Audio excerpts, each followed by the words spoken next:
All right, George Matic, man, thanks for being here. It's been we've been talking about this quite a bit, just get you on the podcast, and we were finally able to make it happen after a long day of seeing patients. But I'm thankful you're here, and I'm glad to talk to you about some really cool stuff that I think we can get it into, and just uh, how patients can understand how they can better take ownership over some things, at least sports medicine wise, musculoskeletal wise. So thanks for being here. Yeah, no, I really appreciate you having me here. I'm looking forward to talking about it. Yeah. Let's initially just like start with what got you into sports medicine from the beginning. Let's start there. So, I had my own series of injuries when I was very young, played multiple sports, and ended up having some pretty bad knee injuries, dislocated my patella pretty frequently that required some surgery, some cartilage injury along the way.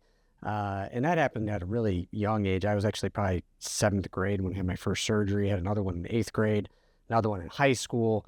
And so I got to kind of know my orthopedic surgeon really well, got to know the athletic trainers at the school, got to know the physical therapist, and kind of just fell in love with that whole process. And so, as I kind of moved forward, I knew I wanted to do something in medicine. And so once I had all these kind of injuries happen to me, I said, I love sports. This makes the most sense. So, that's what really kind of dragged me into it. Well, I think that's when you love it, it helps take the job away from it too. Like when you're out covering games on Friday nights and stuff like that, at least it helps takes the pressure, the stress of having to be there for work out of it when you like those atmospheres. Oh yeah. I think that the hardest thing in sports medicine is taking those responsibilities outside the office when you're going to cover, the football games on Friday nights, or, being at the Red Stadium, a few days in a row. But I love doing it because I love the sports. I love watching the sports. I think at the high school level, I love taking care of the kids on the field. It's so nice to do. They're usually super appreciative. The families are usually very supportive. The trainers at the schools are great. So yeah, it takes you away from the family for that evening, but that's kind of the fun part of the job too, So yeah, that's that balance that you kind of have to have, but I enjoy it. It's rewarding. It's knowing that you're helping people, and you're available for people, especially with the expertise you have, it's rewarding. Yeah. There's nothing better too when you take care of somebody in the office because they got injured, and then you get to go see them on the field, later on that year, and they make a good play, or, whatever the case may be. And they can look to you and say, hey man, you helped me out. And I think that's one of the more rewarding parts of it. Yeah, that's it's great.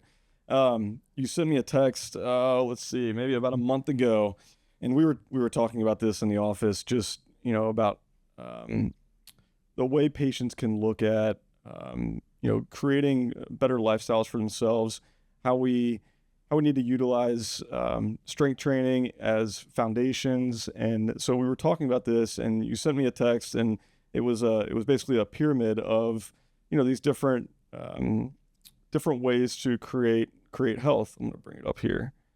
You may have to remind me of the picture. Yeah. So the bottom of the pyramid is strength training. That's our foundation, right? So we're gonna unpack a lot of this. The middle of the pyramid is cardiovascular capacity, mobility, quality, movement quality, and mobility. And the top is performance and longevity. I think that people need to understand more, like musculoskeletal injuries. If we have a good foundation, we can substantially reduce the chances of these musculoskeletal injuries.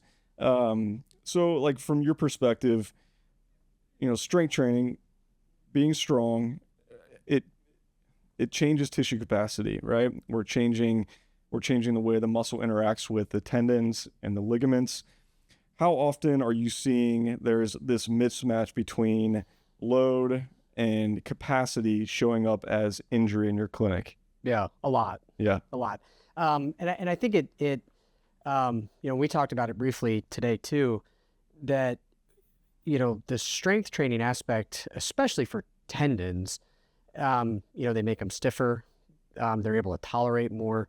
And so strength training helps change those tendons, changes the collagen makeup of tendons. And so it's very important to build that foundation, protect the joint too from further injury, and really allow people then to progress. And I think we see it a lot, and there's kind of a different spectrum, right? We see a young kind of group, say high schoolers, who may not have that load capacity yet. They're still kind of neuromuscularly immature, but yet they're in the gym, working out, lifting weights, playing sports constantly. And so some of these kind of overuse injuries can happen because that body's just not meant to take that load yet. They haven't put that through the years that it takes sometimes to get that kind of maturity to the muscles and the tendons. But then I also see it on the flip side of my older patients that may have worked out for years, and but they haven't made the progress, and they haven't had the right loading over time, and so then they develop an injury.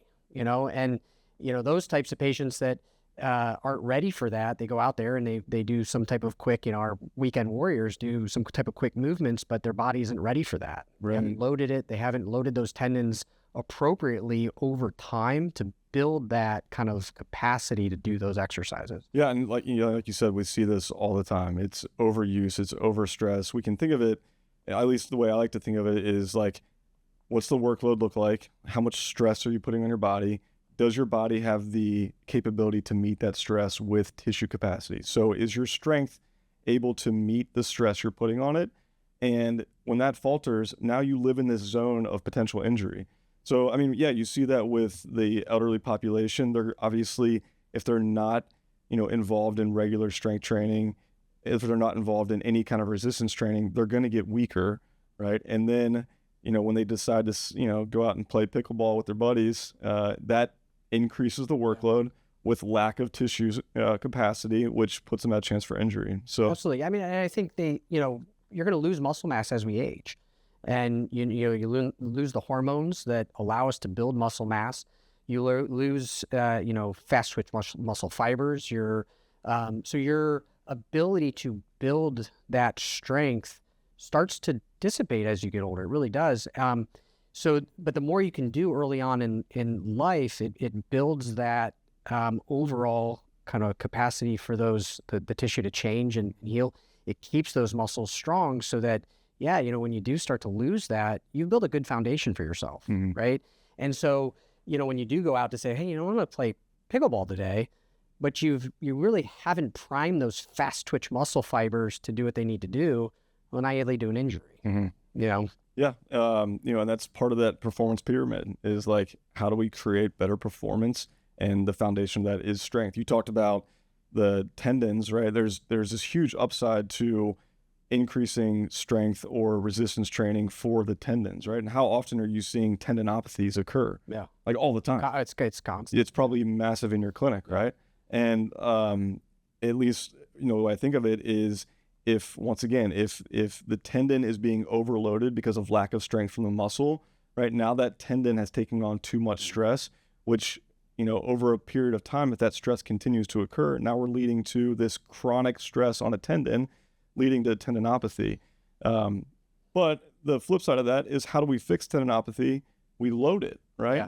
We figure out a way to increase strength of that musculotendinous junction, right? The muscles that surround that area, increase the load of that tendon to help repair the collagen and allow those fibers to articulate better. And that's how we repair that. So the foundation of this is so important. Absolutely. And I think the strengthening, it's not just, hey, I got to put this under a load. It's a progressive type of program, right? I mean, when we really think about how do we rehab these tendons, they don't have a good healing capacity to begin with, right? I mean, you got to think blood supply and all that stuff with these tendons.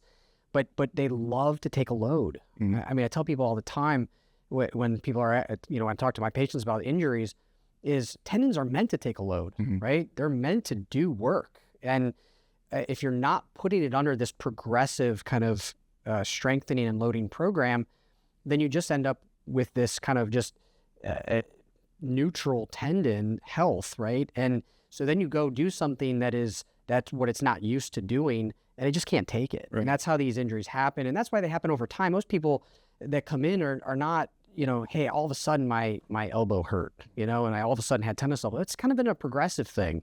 yeah, I kind of noticed it a little bit in the gym. I noticed it when I was doing certain things, but I really thought it was going to get better. Didn't really do anything for it. Just thought it was going to get better if I rested it. And then they come in, 3-4 months later going, I can't get over this now. It hurts too bad. Yeah. I think that's the tough part in our profession too, is like, we're supposed to be wizards, right? You're supposed to be a magician and fix this right away. Yeah. But I think that if we set expectations and we, at least educate the patient that these injuries didn't just happen overnight, right? This isn't an acute injury. You didn't blow out your ACL with a quick twist of the knee, right? These, golfer's elbow or tennis elbow, these are progressive stress over a period of time. Yeah. But also that's what I love the way you practice as a medical provider is it's not just always inject and you're not always just putting a patch on these symptoms. Right. That you treat with a conservative mindset, and that's something that is at least from my view, that's awesome the way you treat that. How did you view your treatment as being more of like, I'm going to treat a little bit more conservatively and educate the patient? Like how did that model come into the way you treat? So I think when I started out early in practice, you tend to kind of do a lot more injections, at least when I started, because I think, people want that, hey, I know this might help me, right?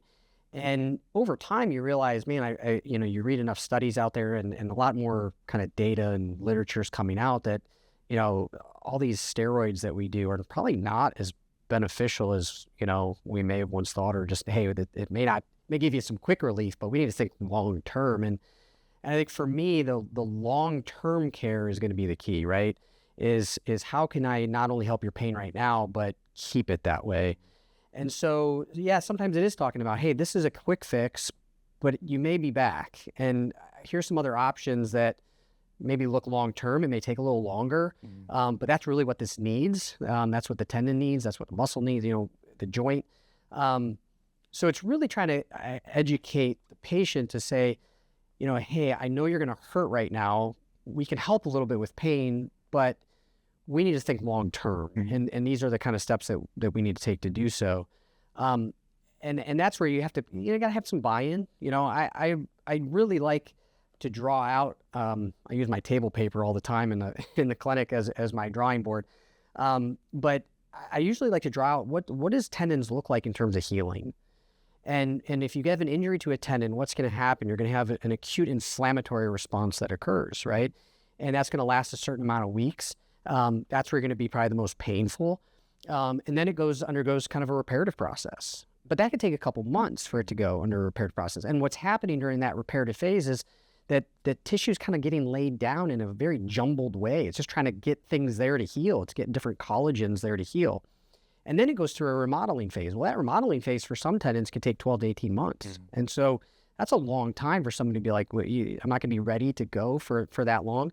And usually my response is, no, we'll get you back sooner than that. But it goes to show that you can't just stop. So once I get patients, and with help of therapy and yourself, we get them back doing the things that they enjoy doing. I always like to tell them, but this is not the end, right? You have to keep doing these exercises. You have to keep loading that tendon over time because it takes so long for that tissue to remodel and regain its kind of normal architecture.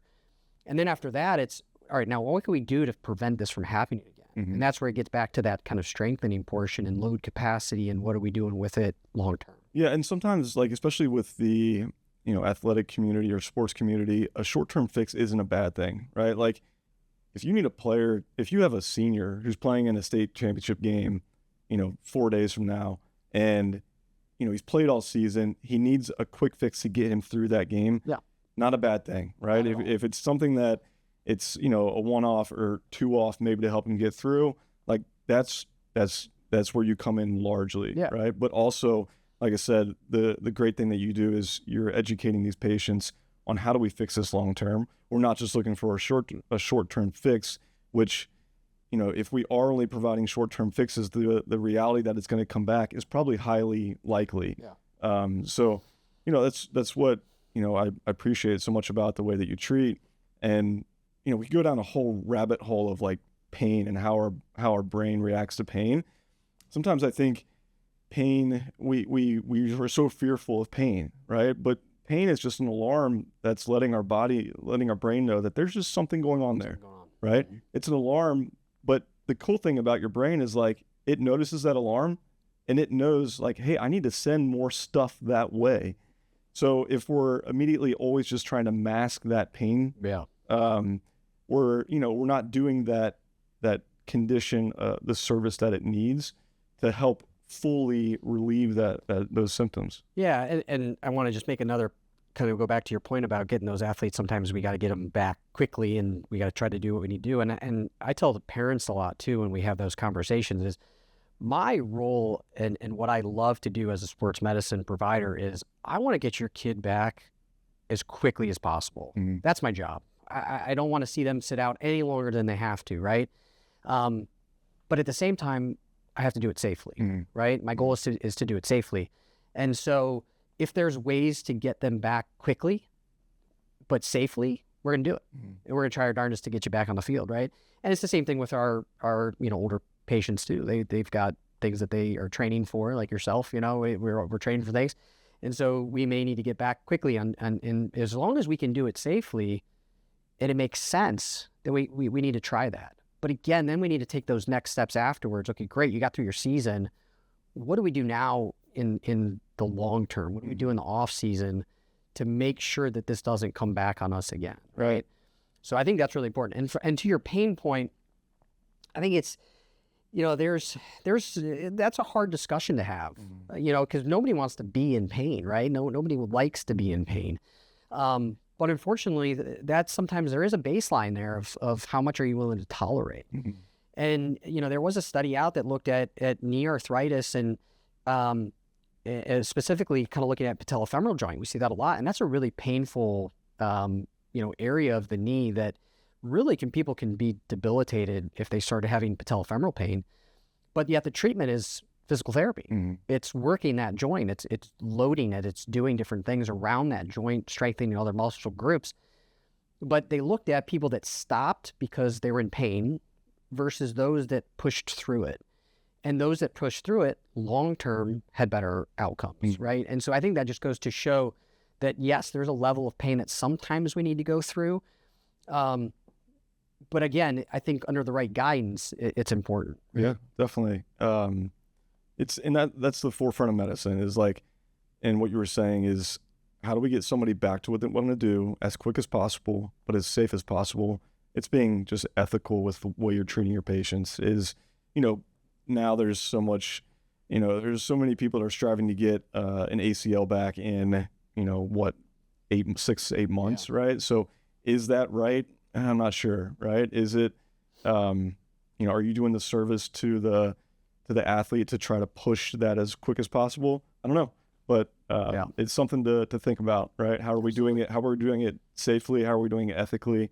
And putting the patient, at the forefront, right? No, absolutely. So, I mean, that kind of wraps up that bottom layer, right? Strength, right? So the stronger you are, the more resilient you are, basically, right? So let's push strength. Let's get stronger. Let's do some resistance training. Let's build up the muscular system to support joints, ligaments, tendons, so on. Yeah. The next layer of it was movement quality, mobility. Essentially we can look at a lot of the musculoskeletal injuries that you deal with, and you could essentially say, like, is that area where you're dealing with injury just a victim of something else not working appropriately? I'm sure you see that a lot too. Oh yeah, I mean, especially with our kind of chronic injuries, right? Now, you could say the same thing for some acute ones too. You have an acute injury. We see it in our baseball players all the time. Why did I injure my elbow? Well, you got to look kind of away from the elbow a lot of times to figure out why did that break down, right? That's the weaker part. And so, you got to look at their shoulder and their scapula and their core and their leg strength, right? All that stuff comes into play when you're going, well, why did I injure my elbow? And how do I fix this, down the line? And so, again, that going back to that patellofemoral joint pain that people have, a lot of times their glutes are super weak.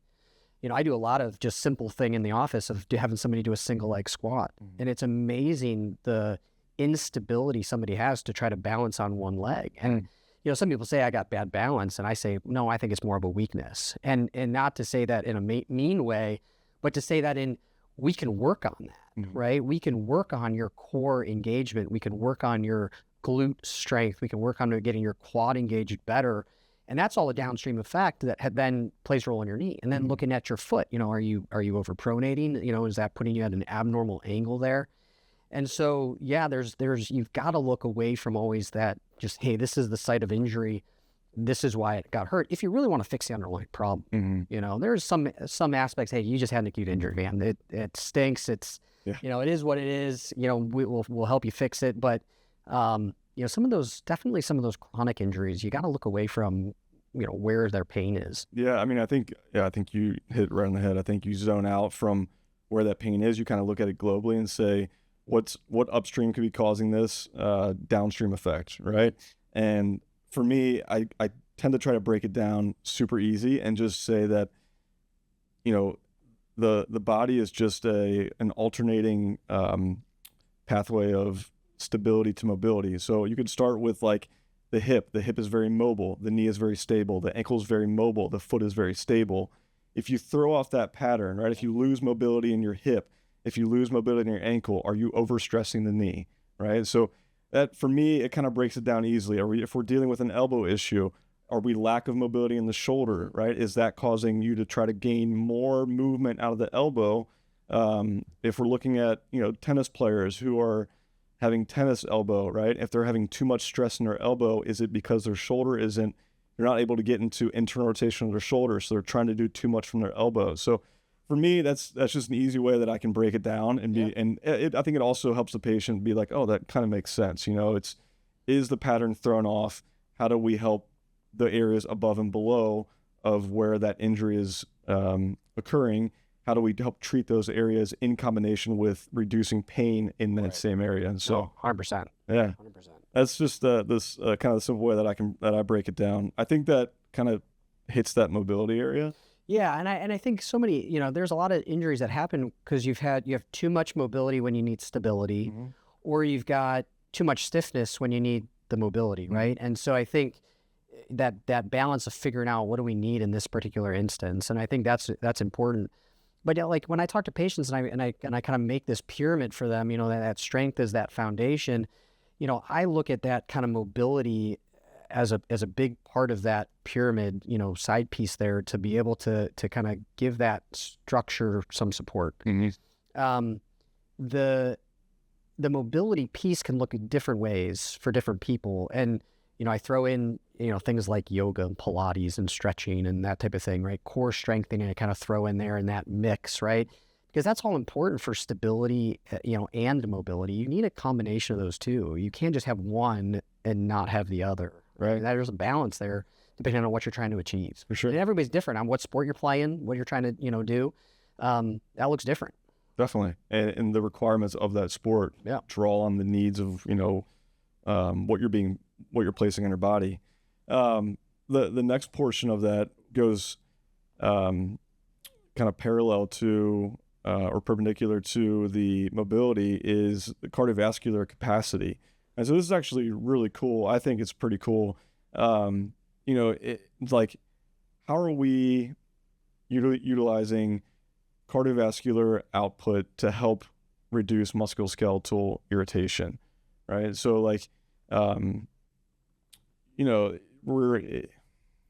we've talked about this before, and this might piss some people off, but a lot of people will say like, yeah, I'll ask them, do you exercise? And what's the common response? Yeah, I like to walk. Yeah, I like to walk, right? I walk. I get my 10,000 steps in. For sure. Okay, so yes, that is movement, right? You're moving, right? You're not exercising. Yeah, and I don't like to downplay it too much for them because I think, and I always try to say, yes, that's good. Like I want you to move, right? Movement's medicine. Like that's good, but we need more. Right. We need more, right?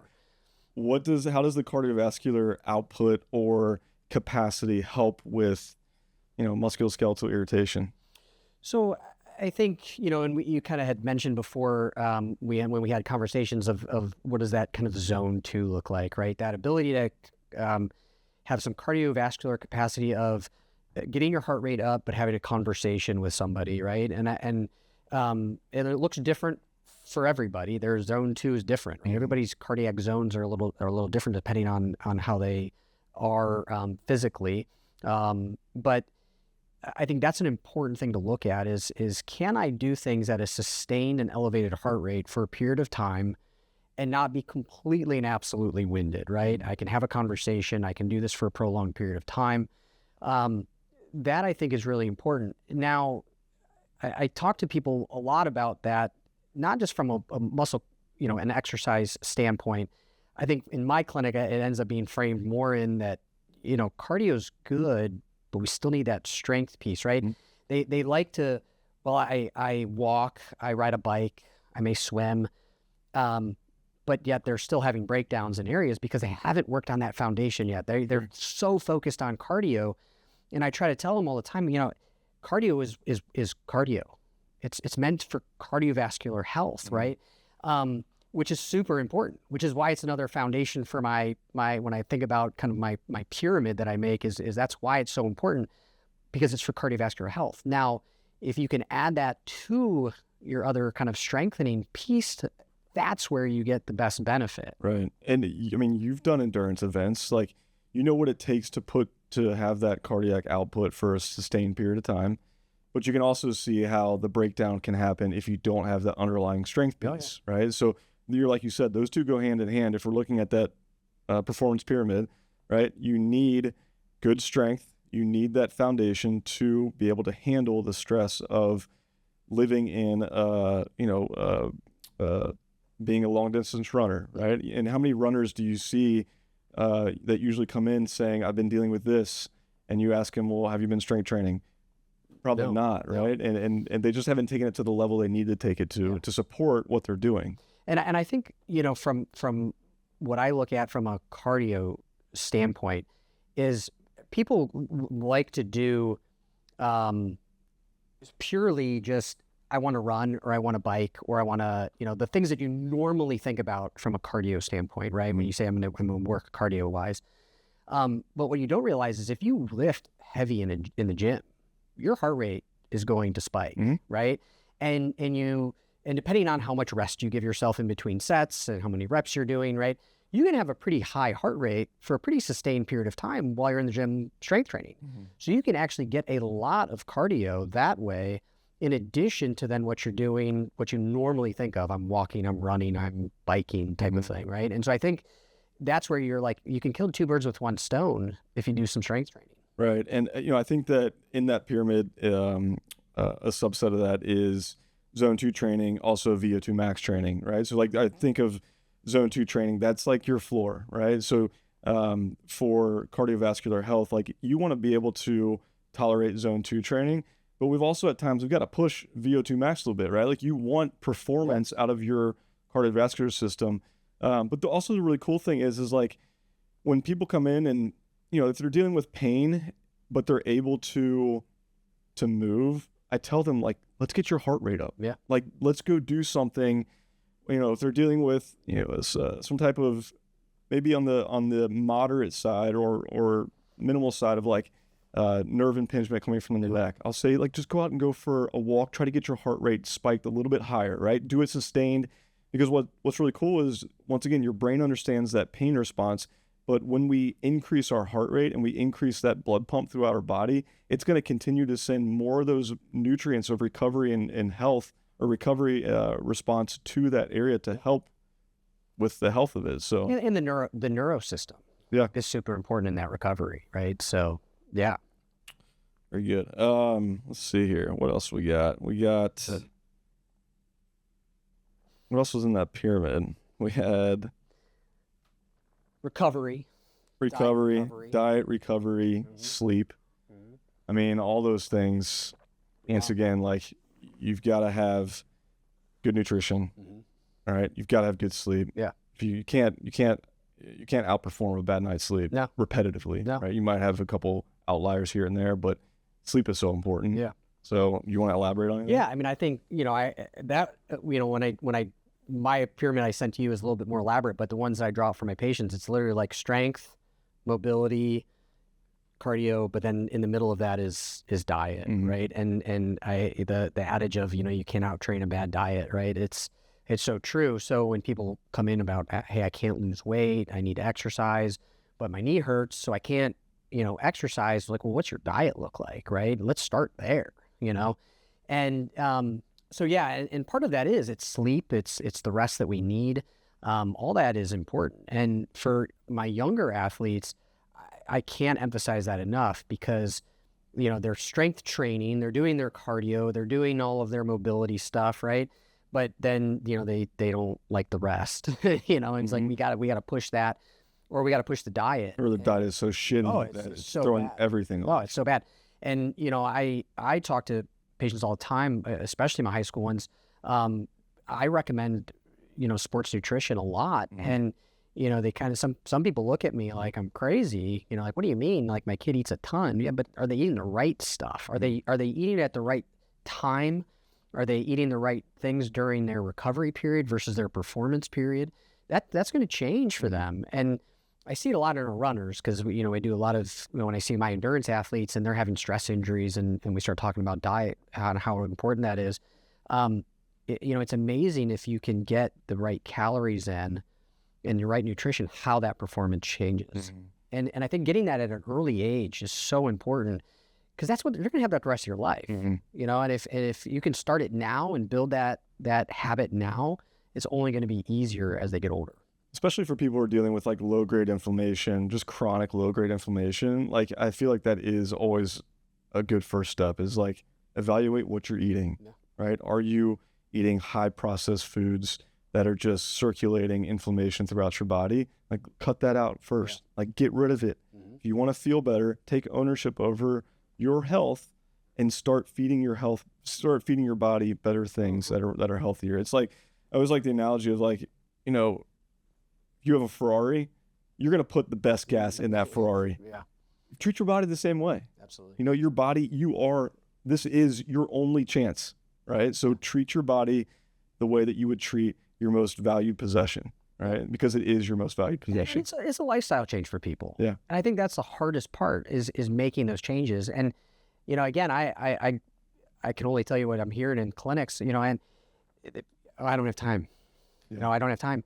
I don't have time to exercise. My schedule's, just crazy, and I sometimes am very blunt with people, I can't imagine you're busier than I am right now. and people kind of look at taken aback, and it's like, I'm going to be honest with you. You're making an excuse. Right. And I've got 3 kids. I've got a wife that's a full-time physician. I'm a full-time physician. I take care of multiple sports teams after I get done work, right? I get up at the gym and I go at 4:30 in the morning, and people look at me like I'm nuts.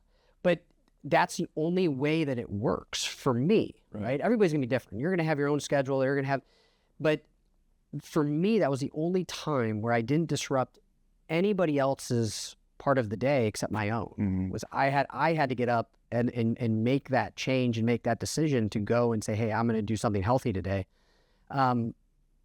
Whereas if I tried to do that after work, good luck. I've got to go cover a ball game, or I've got to go take my kid to soccer, or, I've got to be there when my wife's not yet home from the hospital. Like, how am I going to, that's never going to happen. And then it's just going to be an excuse of, I can't do it. I'm too busy. So not saying that everybody has to get up at 4:30 in the morning and do it. That makes my gym a little busier. So I'd rather, but there is time. But there's time. There is time.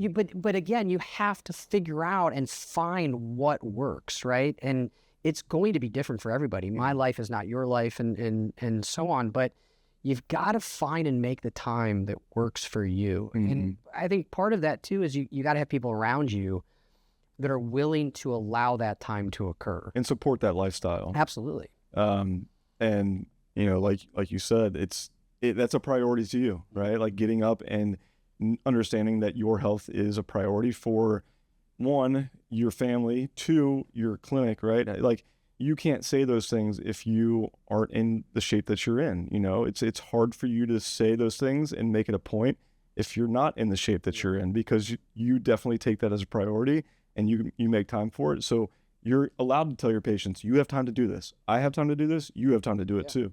And it's taking ownership over it. It's reshaping the mentality. For sure. And I think that, but again, you don't want to do it as a judgmental thing, right? I don't want to try to be judgmental to people about it. It's how can we motivate you to do something that we need to do, right? Because I'm not just telling you to lose weight. I'm telling you to lose weight because you've got knee pain, you've got, these different aches and pains, you're not able to load that better, you can't exercise. So how can we manage this better? How can we get you into better shape? And, it's amazing if you can give somebody some of those resources too. And I think the biggest hurdle that I see is they don't know where to start. That was my biggest hurdle. When I started, really truly, going to exercise, I didn't know what to do. I had no idea. Luckily, I had somebody that was able to guide me and coach me, in one of my buddies. And that's what really got it. But man, nowadays, I mean, I'm looking at different videos and, different ways to train and all that stuff. And I'm trying to educate myself. But there was that foundation of like, I don't know where to start, man. So I'm just going to follow you. You tell me what to do, and I'm going to listen to you and see what happens, Yeah. And so, part of it is having that conversation. I tell patients all the time, like, listen, you've got knee arthritis.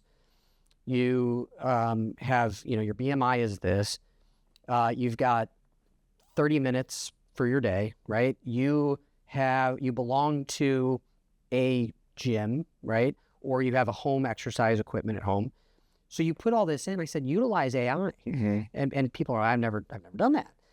Put it in your AI system, whatever one you use, give it a good prompt like that and see what it spits out. Come up with a 4-week program, right? And they do that. And I do it right in the room with them sometimes, and I'm like, all right, let's put in a prompt. You're, 60-year-old male, And so it spits it out and said, okay, let's go through this now. And like, let's see what we can do. And then we can kind of tweak and make changes. You're not bound to this, but like, that's a great place to start, right? You have no idea where to start. Just go start. And if you look at the different descriptions, you go, oh, I don't know how to do that exercise. Well, the internet's got them all. There's videos for everything, right? Different ways, different, you could use it with a band, a kettlebell, a dumbbell, a resist, you can do it with everything. And there's all kinds of variations there. And so I think that, again, you have to somehow put the time and effort into it if you want to make that change. And part of it is providing them the resources to do that, the encouragement to do that, hey, we can figure this out. Let's think outside the box, right? It's not anymore of just, I've got to sign up a membership to go to the gym and I have to go during these hours, and that's the only way this is going to work. And I've got to lift some heavy weights at a gym and that's the only thing I can do. Like, there's so much out there now. There really is. And that, taking the AI piece and that's huge. That's really cool. I think that's something that patients should be utilizing more of, right? And having a physician say, like, let's put these prompts in. You got these things at home. We're dealing with this. Let's put a program together. And like you said, that I do agree that most people just don't know where to start, and encouraging them like you do is the key to help them get on that road to feeling better. Yeah. So, man, I feel like we've definitely tackled that. We're going down some roads. I like it though. We do have a whole conversation to go on peptides, which that could be a whole different rabbit hole. That's a big rabbit hole. Do we save that for like a part 2 potentially? Could be. I think we maybe save that for a part 2 because I think that can get definitely interesting. Just like a segue to that, let's just start with, like, peptides have blown up. Like, biologics have blown up. I think people are starting to be very curious about them. Let's just briefly kind of touch on what are peptides, what are the biologics, and then we'll elaborate from there in a part 2 of this. Yeah, so I mean, I think so. I do a lot of biologics in the clinic. I think that's the benefit of not necessarily being a surgeon. I get to kind of dabble in some of those kind of other treatment options. So biologics are really, we're using our own body's ability to try to heal, right? And we're taking what our body has already, because we know that we have a capacity to heal, and how do we use that and optimize that for injuries that are just not, doing what it needs to do, right? The body is really good at healing, but it's also good at really walling things off and saying, you know what, we can kind of just like put a little Band-Aid on that and kind of like, we'll just do things else, do other things. Until you start to load that area and then it becomes painful again, right? And so That's why these people come in 6 months later, because they've been able to manage it, right? The body does a good job at that, but it hasn't fully healed yet. And so, when we take biologics, the big ones out there really that we talk about are platelet-rich plasma. We talk about bone marrow procedures, as well as adipose type of procedures. And really what we're doing there is using, either platelets or adipose bone marrow that have a lot of signaling cells.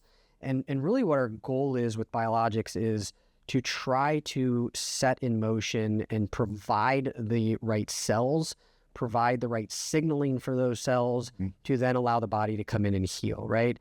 Peptides, a little different. Peptides are, proteins or, short chain of amino acids. And really what you're trying to do with peptides, we take them exogenously. So they're made and we take them and really they're meant to replicate what we already have in our body. But they're basically trying to push something down a pathway, right? I want a pathway to heal, or I want a pathway to sleep better. I want a pathway to gain, muscle mass. I need a pathway to diet better. And so we're trying to push the body in that direction, right? So that's kind of the main difference, I think, between the two of those when you talk about, what are they, what we use them for. Yeah, I mean, I think we can get into the weeds on that. Oh yeah. I think there's a lot of cool things that are happening with it. There's some things that there might be some concern that we need to discuss, and I think it's good to have a long conversation about some of those things and dive into that. So yeah, man, I appreciate part one. Yeah, it was fun. I'm looking forward to part two. All right, man, sounds good. Thank you.